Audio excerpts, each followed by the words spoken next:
Hi, and welcome back to Football Made Simple. Another world-class manager has joined the Premier League, and Antonio Conte took charge of his first Spurs match when he visited Benitez's Everton.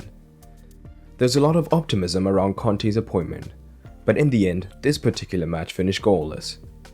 The XG showed that both teams were roughly even, 0.6 to 0.8. But what tactics did Conte use? Let's take a look. And here's a look at Conte's first starting 11 with his new club, using the back three, as you can see on the free OneFootball app. OneFootball is sponsoring this video, and they give you so much more than just match formations. It also gives you in-game stats, season stats, breaking news, transfer updates, and so much more for your favorite teams and players. It is the best free football app in the world, and you can download it today through the link in the description below. Let's start with what Conte looked to do on the ball. From the goal kick, we did see Spurs look to begin short most of the time, and their back three would spread flat with the wing backs higher. The two pivots dropped quite deep to provide the vertical option, and the Spurs front three stayed extremely high, often near the halfway line.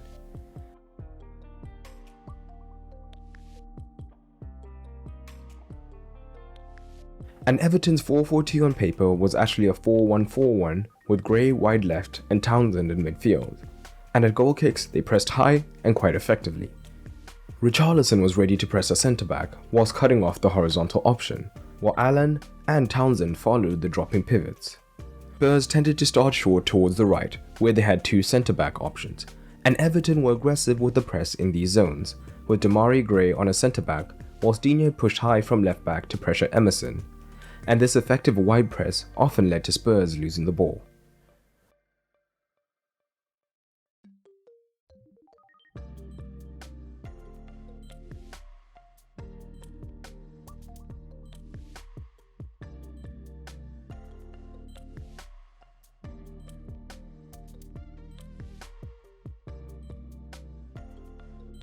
When Spurs started down the left, this was slightly different, as with only one centre-back, if Richarlison was more central, Townsend would have to leave his pivot position to press the centre-back, whilst Gordon stayed wider on the wing-back. So, if Spurs were able to work it wide, the inside pass to the pivot would now be on.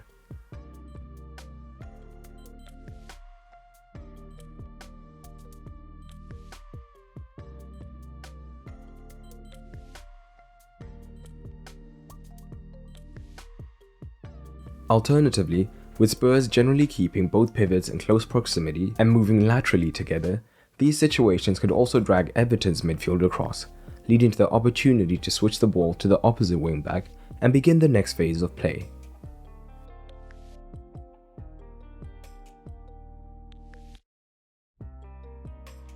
In more open play situations though, Spurs' wing-backs advanced higher than the back three.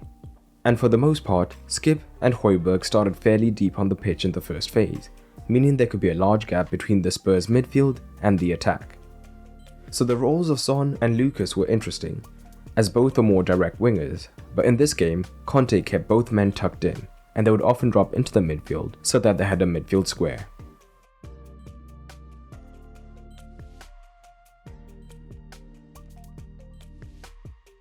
And this shape may be why, instead of sticking to the 4-4-2, which would have only had two central midfielders, Benitez switched to the 4-5-1 to have at least three men.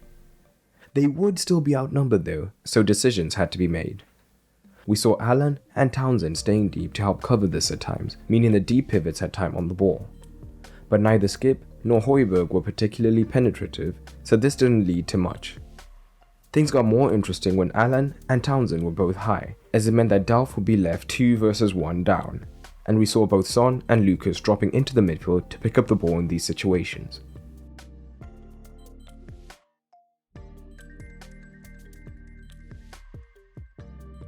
It even leads to a decent chance.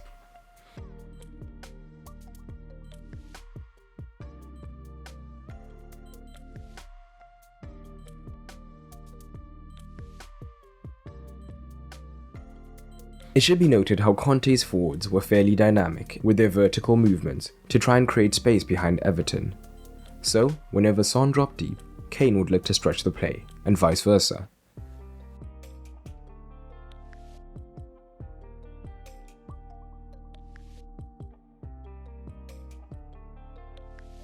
But generally, the Spurs back three were up against a single forward, and they were not the most effective with this 3 versus 1 advantage.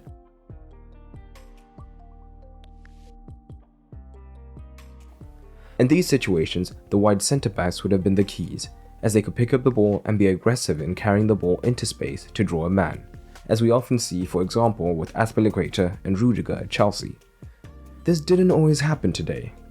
Davies, of the two, could look to be more aggressive with the ball though. With the Spurs front three being so narrow, Davies would often play the ball out to Reguilon, and this would create space in the half space, as the centre-backs were busy watching the Spurs' narrow front three. So, Davies could then attack the half space.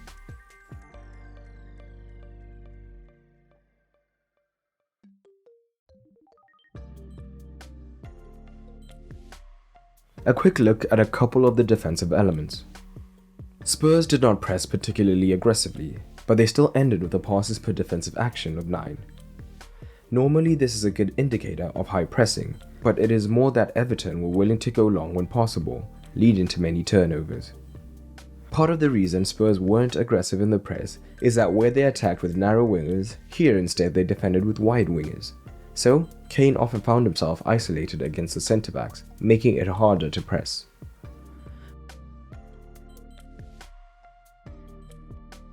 One advantage though, for example yesterday we saw United struggle against a back 4 when using a back 5 in the wide regions as they were easily overloaded. This shape consistently gave Spurs good numbers wide on either side. This, in turn, made them much more difficult to break down.